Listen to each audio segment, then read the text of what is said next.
All right, gamers, welcome back to another unboxing, as is tradition on the Raw Lucario channel. Today, I do have something slight bit different for you guys. Normally, I've been getting a bit into the superhero scene for a little bit, as you can see here.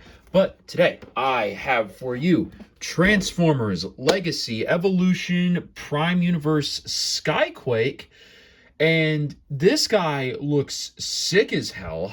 I happened to be in Target today and saw this on a shelf that it was not supposed to be on, scanned it, and it was like 20% off. So I'm like, yeah, this guy's coming home with me. And this guy looks pretty cool. So he obviously is Seeker-esque. I don't know if he's officially like a Seeker, but he's definitely Seeker-esque. Because unfortunately, I haven't had the opportunity to watch Prime.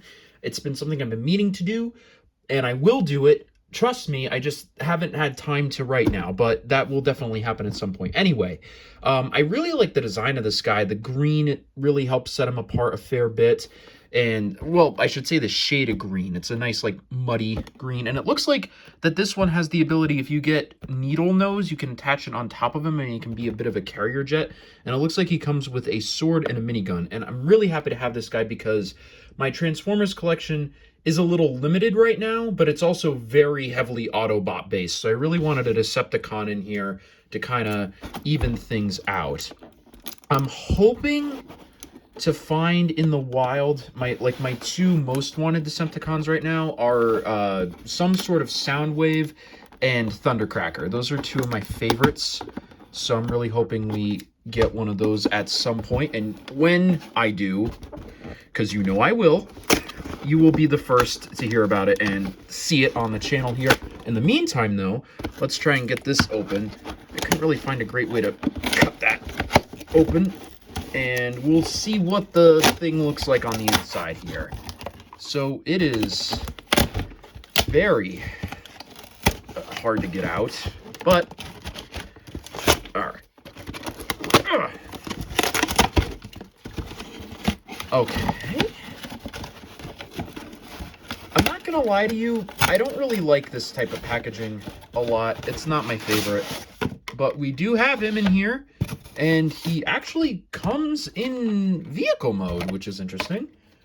I was not expecting that, but yeah, let's see if we can't untie this guy, take a look at what he's working with here, and show how he transforms, I guess. And also Batman is taking a bit of a tumble. But yeah, let's see what we're working with here. Okay, so I've just spent the past several minutes trying to figure out how to get this guy transformed, and I finally know how to do it. Transformed him into robot mode and back into vehicle mode, and we're gonna go ahead and go through both of those for you so you can see what that's like. And these instructions are they're fucking insane. I mean, this is just so ridiculous. It's absolutely disgusting that is how big that piece of paper is. But we're here, and what I'm gonna do is we're gonna go through the vehicle mode first for Skyquake, and then we'll take you through the robot mode in more depth, just because that's how it came in the box. So this is his vehicle mode, and I don't know if I have everything locked into place perfectly, but this does have a really cool look to it. I mean, this is exactly what I want from a jet plane. It looks really great, and it has some cool little features that you can take a look at too. For example, it has an opening cockpit that allows you to see the seats inside, which is really, really neat. And underneath here, and here, if we flip these up, he has landing gear that deploys, and all you have to do, you pull this one down, pull these ones up, and you have nifty little landing gear that keeps him off of the ground. Ultimately is just a much nicer look for vehicle mode. Really, really great. And then all of these wings, at least for the most part, are pretty angleable, and they work really well, so you can kind of customize them to look how you want. And I really like that. That is really, really great. They did I mean, I hate to, I don't really want to gas this up too much, but they did a really, really good job. You know, I mean, not really a whole lot I can say on it, but it works really well. And I like it. It works great. Then you have his little minigun, which we'll take a further look at it once he is in robot mode, that you can actually stick on the bottom here. And now he has a gun that he can use to attack, which again, fantastic, works great. Okay, so now we're going to talk about transforming this guy, and I'm probably not going to go exactly by the instructions, but we're going to do it in the way that I know how to. So, in order to get this done, first off, we'll separate these, get these out of the way, break that down. We definitely need to do that, or otherwise that will cause us lots of heartache and problems in the future. Then I think the easiest thing will be to take these off. So the wings here, they will clip on to these back engine pieces. So all we need to do is we can now unclip that and pull these out and down.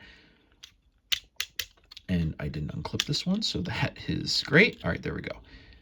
All right, spreading them out. And then at the hinge joint, we should be able to do a little bit of a rotation just to get these guys down and out of our way, which is what we need right now. If I can find the way to do it. It's a little hard because, like I said, I've only ever done this one time, so we're gonna be forgiving to me right now because I need it. All right, there we go. Got them down, and great. So now these are kind of in our way, so what we do, we take them, bring them up, and there is a little peg that will click into here. Just do that and get them out of your way. And I'm thinking you guys can probably tell by now these are the legs. So of course we angle these down, and there are the feet. And we're already about halfway done, which is nice. Maybe a third of the way done. So now what we do, we take this, and it's gonna make a clicking noise, so don't worry about it. Take these. These have a little connection. We just unseparate that connection and bring them out. And then now we take these wings. We want to fold these in, I believe. Not going to lie to you. The wings are the torso part's the part I'm the most shaky on. But, okay, yeah, we have to separate this in the middle. So see how there's that hinge point? We just have to separate it. So I think the easiest way to do that is probably here. Okay, there we go. All right, that is now separated. And then now that we have that, I'm trying to remember what we have to do here. Oh yeah, we have to flip this up and around like that. Okay, that's good. Now we move these arms out of the way. And let's see. Here, I'm working on it. Hold on. All right, yeah, okay. So here's what you do. You take this, bring it around like that. And yeah, you have to rotate the legs. That's what it was. Okay, so you have to rotate the legs to get them out of the way. And then now they're in the back, which is great. And okay, there we go. Now we're almost getting there. So now we take the arms and we bring them around to the front. Then we just try and get the wings out of the way as much as I would say is possible here. We take this piece here, and this is going to be the hardest part of the transformation, but we lift this up, well, this next part, and for me, this one really sucked. So you've got to line this up perfectly at the top here, so that when you bring this up, and we want to get these arm pads out of the way too. When you bring this up, there's this little connection point in the hip there. And then my lighting isn't the best, but yeah, see, okay, so we need to get this up into here. And then when we bring this down, it needs to click onto there. And this took me several tries. And I may or may not have said a few swear words, but you know, we're gonna make it work. It is very, very finicky, but you'll hear that click once it goes in. And I also don't know if I've done this properly, so there's also that little conundrum. I'm not going to lie to you. I'm not going to lie. This is like one thing. I don't know if this is going to be the most super retransformable figure. You may just kind of want to pick a mode you like and stick with it. Okay, there we go. See, we got that click. It's a little hard to get, but we got it. And now what we do, we take this, we have these. So now we just need to connect these two together. So all we need to do, I just like to fold it like this, and then It's a little hard for me to do in front of a camera, but I'm sure you guys get the idea. All right, hold on. All right, there we go. That clicked into place. So now we're good. And we have these, and then these wings, at least in my experience, you can kind of do whatever you want with them. There's not really like a rhyme or a reason to what you have to do here. It's just whatever you feel works for you. So if you want to angle them out, you can. You could do something like this. It does not matter at all. It's entirely up to you. Then we take the wings. We make sure that these are flat like that. We fold in the arms. We rotate and just bring them down like that. And then you'll notice here, so the arms will be like this. You have to have them in like this for it to work, but in vehicle mode, you just bring them down like that, and then you have the full arm. We'll do the same for this one. And like that. There we go. And I don't know what's going on with the back here. Okay, there we go. I think that's right. Yeah, that should. I think that's right. Yeah, that has to be right. I just broke it, but you know, it's fine. It's not fully broken. All right. Then we take the hands, flip them out like this, take this green part. Then we have them out like that. And it does kind of lock the hand out in this outward position a little bit, but you don't have to fully lock it into place if you don't want to. And I think, well, I have to re-snap this because I decided to be dumb and not do the smart thing. All right, there we go. Right. Yeah, that's looking right. And then we just take these shoulder pauldrons, bring them down like this. And folks, you are now looking at a fully completed Transformer there. Skyquake. Forgot his name. I'm so sorry. Okay, and now that we've gotten him transformed, let's finally get to talking about him. So, Skyquake is great. I love this design. It's really great because, you know, the thing about that packaging is that it sucks because it doesn't really give you a great look at the figure itself. You know, I wish they had done it like this, you know, or like I would say 90% of figures where you can actually, you know, look and see the figure. But okay, the figure itself is great. I mean, the look of this guy, he just is really, really menacing looking too, and he's hefty. You know, I would say that this is probably a good like 7-inch figure. I mean, it's really, really great. I mean, you don't really see this scale in Transformers too much anymore. They're usually reserved for, you know, higher end figures, and I don't know. I like this. This is what I want from a Transformer. I want something hefty. I don't want something like half this size. You know what I mean? But that being said, let's talk about what he can do. So the pauldrons are great because they are easy to move in and out of the way as you want. And for me, I kind of want him a little bit out of the way just so I can at least show you guys how his arms move. So he can move them in, out. I mean, that is great. You don't get a lot of figures that can do that. That is fantastic. He has great bendability. The joints are a little clicky, but of course they have to be for, you know, transforming purposes. And you can really hit some great poses with this guy. I mean, even just something like that, and he'll, you know, I mean, it takes a little bit of, you know, consideration, but you can get him to stand doing stuff like this if you take more time than I just did. But yeah, really, really great posability and just a really, really great look. Now, as for source material, again, I'm not super familiar with Prime. Like I said, I never watched the show, not heard of this guy. But I am familiar with the art style, and I feel like at least in the face, they achieved that look pretty well. And, oh, by the way, he can pose his head really, really well as well. Just great look on that. Really like that. The Decepticon logo, I don't know that I always like it when it's printed on glass. I prefer it to actually be on a metal part of the figure, but that's just a personal preference thing entirely. It really depends. And also, like, look at this.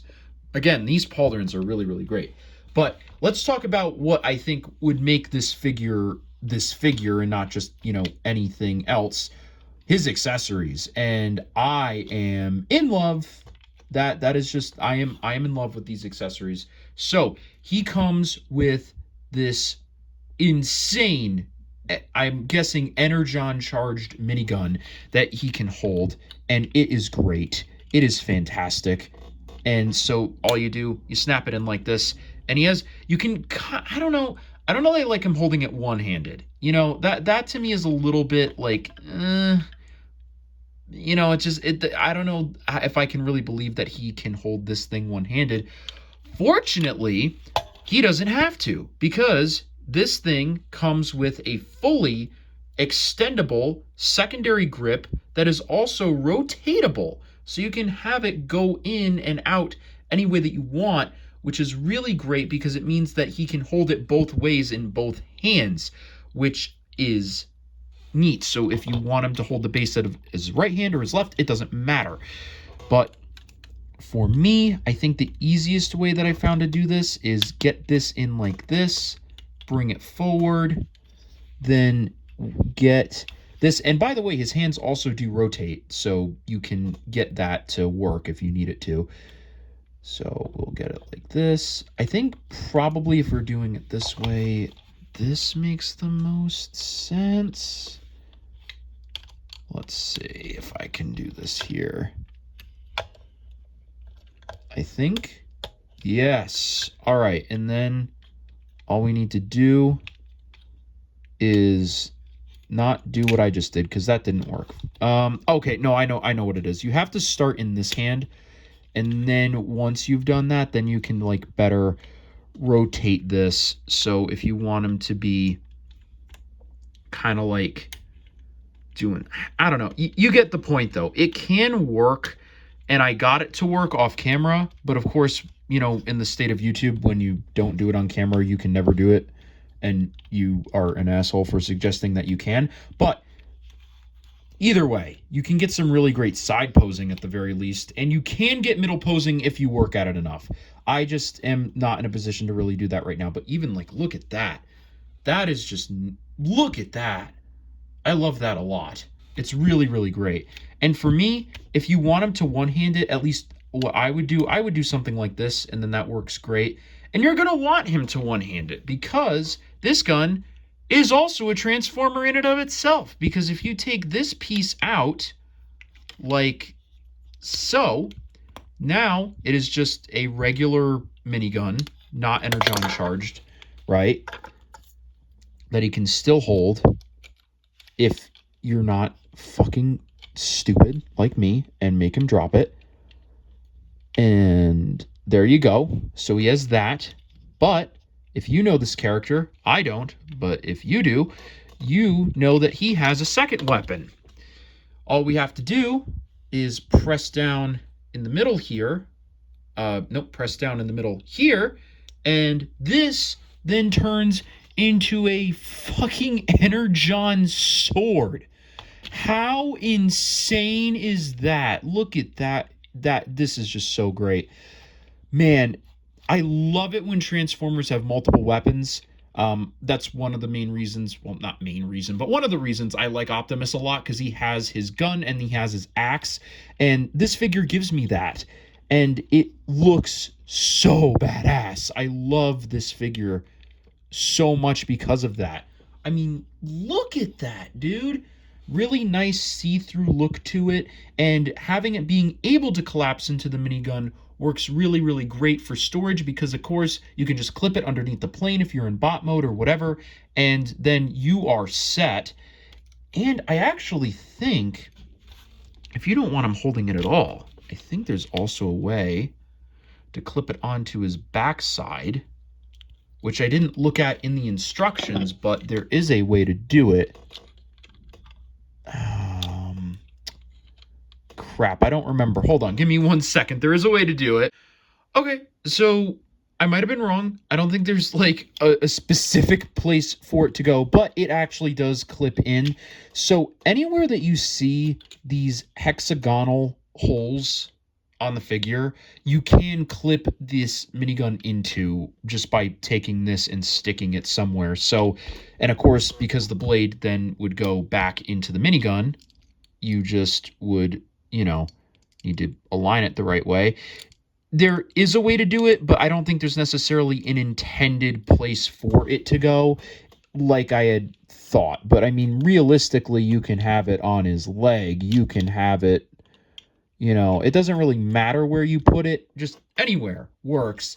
And while, like I said, it's not necessarily as cool as I thought it was, just the fact that you can do this for storage is really great. And, like, yeah, you know what?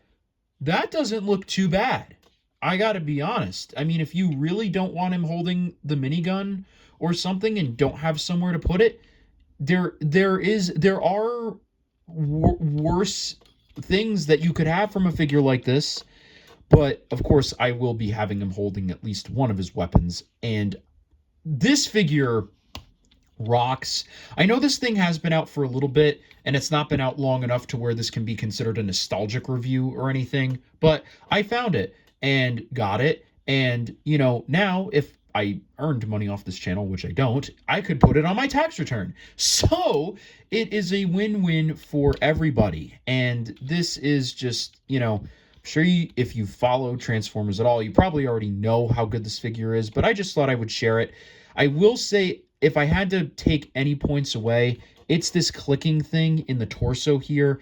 That is really hard. That is really hard to do on your first try.